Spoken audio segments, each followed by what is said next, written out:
Well,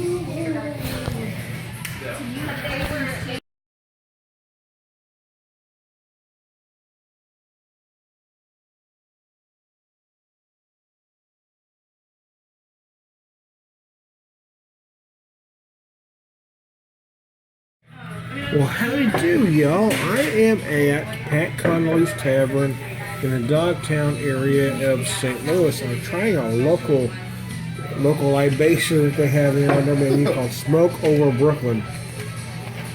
It features the J.J. Newcomb smoked malt whiskey. It's actually they use cherrywood smoked malt in this whiskey.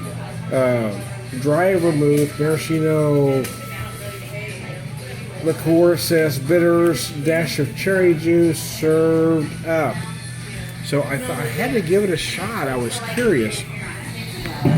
Oh wow, because I love the whiskey, but I've never had. It's kind of a spin on a Manhattan. A Manhattan uses sweet vermouth, or this uses dry vermouth. Other than that, I mean, a Manhattan traditionally also uses rye whiskey, where we're using a smoked malt whiskey, and it's also a smoked malt whiskey unique to these parts. I mean, J.J. Newcomb from Square One Distillery here in town, or Spirits of St. Louis, I guess they call the whiskey.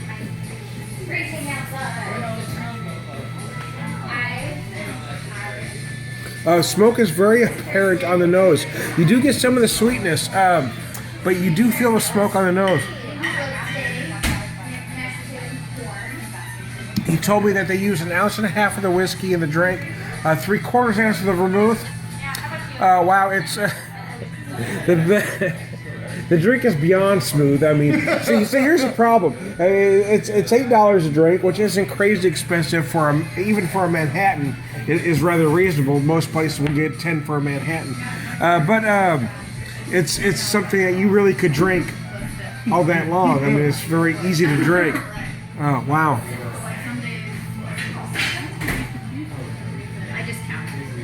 I mean, I'm not saying $8 is cheap by any means, but it's not expensive. I've been to places that charge you $15 to $19 for a Manhattan. Sure, yeah. So, wow. But this is wicked smooth. But you do feel that malt whiskey. You do feel that dry vermouth. And I think, I asked you earlier, I wonder why they went with the dry rather than the sweet to make it more like a Manhattan. I think I know why now. Because it makes a cleaner drink. Sure. It makes a much cleaner, more refreshing drink. Sure. It's gonna be a lot sweeter with that sweet vermouth. I think it's kind of. I think with a smoked malt, it's the dry vermouth that brings that smoke out. I think that's why they did it. That's gonna be my guess. That's where I'm going with it. Anyway, so hey, I'm throwing the beer whisperer. I'm doing some whiskey tonight. How you doing? Good. Did they get a beer or a push in the Jaeger? Smoke Over Brooklyn here at Pat Connolly's Tavern. It's kind of an iconic joint here in the Dogtown area of St. Louis. I'm Tom the Beer Whisperer. We'll back to you later.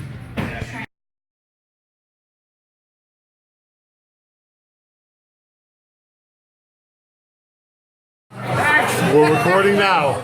How do you do? I am Tom the Beer Whisperer. I'm here with Joe Jovanovich, yes. from Pat Connolly Tavern, yeah. So tell me a little bit about Pat Connolly Tavern. So Pat Connolly Tavern has been here since 1942. My grandfather, Pat Connolly, started it then. And, it's been in and out of the family since then, but in Dogtown here for 74 years. And we're, here in the Dogtown community, right by Forest Park and the zoo. So my first visit to this tavern was back in August, and I can't remember the bartender's name, to be honest. Okay. But she was so amazing and so friendly. I had the Angel Sword from Civil Life. Civil Life, yes. I had the Jameson Cascade. Ah, yes. Yes. But I'm here on a different night. You have you do a community night here. Yeah. So talk to my folks about your community. Sure. And why So, tonight we're doing a fundraiser for the Clayton Tan Dogtown group. The bar's been here in the community for, like I said, 70 plus years, and so we feel like, we're part of the community. We want people to feel like they're a part of the community. For us, it's just be good neighbors. Is that why you do it? I think that's the bottom line, yeah. And people tend to enjoy it. They have good good thoughts and feelings. Have a good time. So we got We got Dennis out here.